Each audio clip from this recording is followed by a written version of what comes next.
Lah ni saya nak cerita pengalaman kawan saya di Oman. Dia pula cerita di Oman pun ada Yahanana. Sebelum Yahanana ni mai dekat kita ni, dia dah merasai perjalanan hidup di Oman. Dia kata, tapi dia kata kat saya, dia kata, Syekh, Yahanana di Oman ni lain macam sikit dia kata. Yahanana ni dia punya cerita lah. Saya cerita balik lah. Yahanana di Oman, iaitu nelayan-nelayan Oman, mereka pergi laut dalam. Mereka balik tak dapat ikan. Mereka buat muka welfare, muka ikan curug, sungai, tak kata apa. Bila hari dia dapat ikan banyak panjang, dia menyanyi. Dia seronok dapat ikan. Dia kaya, Yahanana, Yahanana. Kan maksud dia, untung besar hari ni, untung besar. Dia menyanyi. Kita ambil Yahanana nelayan tu, kita padu dengan kita bunyi Arab. Bunyi Arab. Wahai yang duk riau Yahanana ni, siapa dia? Nelayan Oman. Mai kat kita riau. Ini antum pernah tengok lagu Pulau Kezambo? Kan dia pun nak pergi cari harta dalam tu. Balik kalau jumpa gambar tu, masa tu Piramli pun kurui kering aja. Tengok lagu Pulau Kezambo, macam mana dia menyanyi. Yahanana lah tu. Main balik gambar tu, dia pun nak pergi ambil. Dia menyanyi lagu Kezambo tu macam mana. Tengoklah Yahanana. Ada pun yang saya tengok di Karbala. Saya tengok di Karbala, masa 10 Muharram mereka nak buat, mereka akan menyanyi lagu memuja Hasan, memuja Husain. Mereka akan riau, Yahanana bil Husaini lin Nabi qurratul aini. Yahanana, seronok, kami seronok. Yahanana bi Husaini, kami seronok dengan Husain, kami seronok dengan Hasan. Lin Nabi qurratul aini. Depa dua orang ni dekat Nabi adalah cahaya mata. Jadi saya katakan, besi Yahanana bukan besi kita Ahli Sunnah wal Jamaah. Dia besi firqah-firqah yang dia menyanyi dengan dia punya lirik-lirik yang sangat tak menarik. Mungkin orang-orang sufi macam ni, geng Kabbani, semua yang menyanyi ni anak-anak murid Kabbani. Kabbani ni adalah orang yang boleh panggil Nabi macam ni dan Nabi boleh mai sebelah dia. Itu kemampuan Kabbani. Mereka dengan Syekh Nazim ni ada sampai peringkat mereka ni ada masalah tak buka kitab jumpa Nabi direct. Mereka ambil, mereka otak-otak, tapi dia punya asal punya lirik itu bukan daripada salafus salih, bukan daripada sahabat, daripada orang-orang yang tak ada arah tuju punya hidup. Kalau kata dia selawat, demi Allah, Yahanana bukan selawat. Tak ada langsung kalimah Allahumma salli ala Muhammad, tak ada langsung. Ya Rabbi salim pun tak ada. Dia hanya ada seronok, Yahanana, seronok, kami beruntung. Beruntung apa? Beruntung Nabi Muhammad mai. Wallahu ta'ala alam. Tak payah kita buatlah Yahanana ni. Ada orang kata bahawa dalam diri kita sebenarnya ada Nur Muhammad. Kedudukan Nur Muhammad dalam badan kita adalah 2 jari atas daripada pusat. Apa komen Ustaz? Wallahu ta'ala alam. Semua hadis yang bercakap pasal Nur Muhammad, semuanya palsu, tak ada yang sahih. Yang dhaif pun tak ada, palsu. Syekh Albani telah buat jasa, dia buat silsilah ahadis ad-dhaifah wal mawdu'ah. Dalam tu dia telah mengimpulkan hadis pasal Nur Muhammad. Sama dengan hadis Allah kata dekat Adam, kalau bukan kerana Muhammad, lau Muhammad ma khalaqtuk, kalau bukan kerana Muhammad aku tak buat hang. Syekh Albani telah bawa komen-komen daripada Ibnu Hibban, daripada Ibnu Hajar, kesemuanya telah menilai hadis macam ni, hadis yang palsu. Hadis palsu ni hadis apa? Nabi kata, siapa buat hadis palsu pada aku, satu tempat duduk dalam neraka.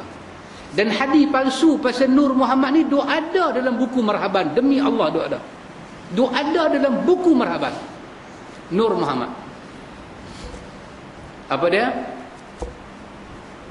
Mustadirran faidal barakati ma ana lahu wa aula wa usallimu ala nur al-mawsuq bitakhaztu bi awwaliyah.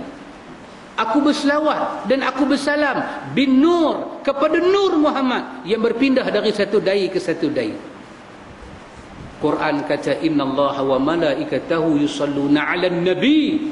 Allah dan malaikat berselawat atas nabi, dia berselawat di atas nur. Hadis nur semuanya palsu. Semuanya palsu belaka. Jadi macam mana kita nak ambil hadis palsu, kita nak kaitkan dengan agama kita? Nabi kata kalau hang ambil tempat duduk dalam neraka.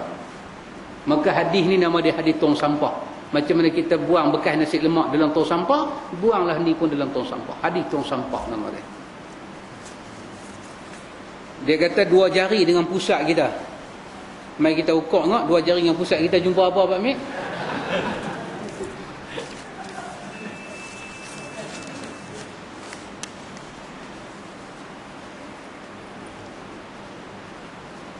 Ustaz tolong terangkan lebih detail tentang ayat 11 surah Al-Ma'idah. Saya tak hafal. Kena ambil Quran lah.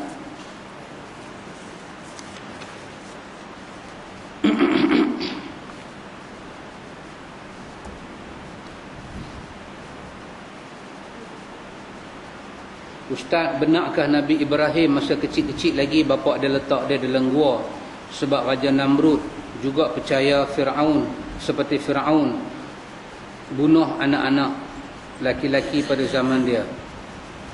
Wallahu ta'ala alam, hanya Allah yang maha mengetahui. Quran menceritakan kepada kita dalam surah Al-An'am, Nabi Ibrahim mencari Tuhan.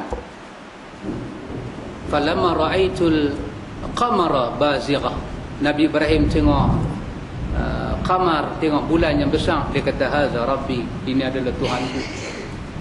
Falamma afal, bila hilang, bila mai siang hilangnya bulan, Nabi Ibrahim kata la uhibbul afilin, aku tak suka benda ni sat ada lepas tu dia tak ada. Lepas tu dia tengok budak siang matahari yang begitu besar, dia kata haza rabbi, inilah Tuhan aku. Bila hilang pula mai malam, bulan pula mai, dia kata aku tak suka benda ni. Sampailah Allah memberi kepada dia wahyu. Dalam nas-nas yang tafsir secara jelas tidak disebut cerita ini. Mungkin ini ada dalam riwayat-riwayat yang lain lah, dalam riwayat yang lain. Wallahu ta'ala alam. Kalau nak tengok lebih detail, antum boleh tengok Ibnu Katsir di bawah bab surah Al-An'am tu. Nabi Ibrahim mencari Tuhan, di situ dicerita pembesaran Nabi Allah Ibrahim alaihissalam. Dan riwayat-riwayat yang tidak sahih diceritalah untuk apa? Menguatkan kisah-kisah seperti ini.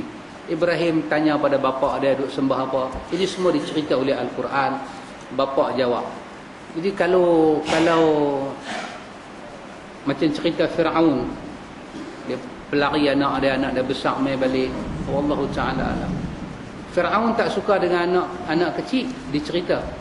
Tapi Namrud tidak. Namrud dia cuma tak suka orang tak pangkah dia tak suka yang tu lah. Dia nak mempertahankan dia punya tu. Kalau ada orang abang saya boleh cari kapal terbang tu, dia marah, dia tak apa, dia buat gila pula. Ingat senang kan nak cari kapal terbang tu. Dia marah lagu tu, Ada orang volunteer nak cari kapal terbang. Ada orang volunteer nak cari kapal terbang. Dan dia kata insya-Allah boleh jumpa. Tentu kerajaan kita marah kat dia. Kerajaan kita kata jangan membodohkan rakyat Malaysia. Lah bodoh apa? Cubalah cari, apa salahnya? Cubalah cari. Dia tu kata saya tahu kaedah-kaedah nak cari. Bagi pada saya kepercayaan. Tak orang bagi pula. Ni Riyadhus Salihin, bukan bab lain. Wallahu ta'ala alam, hanya Allah yang maha mengetahui.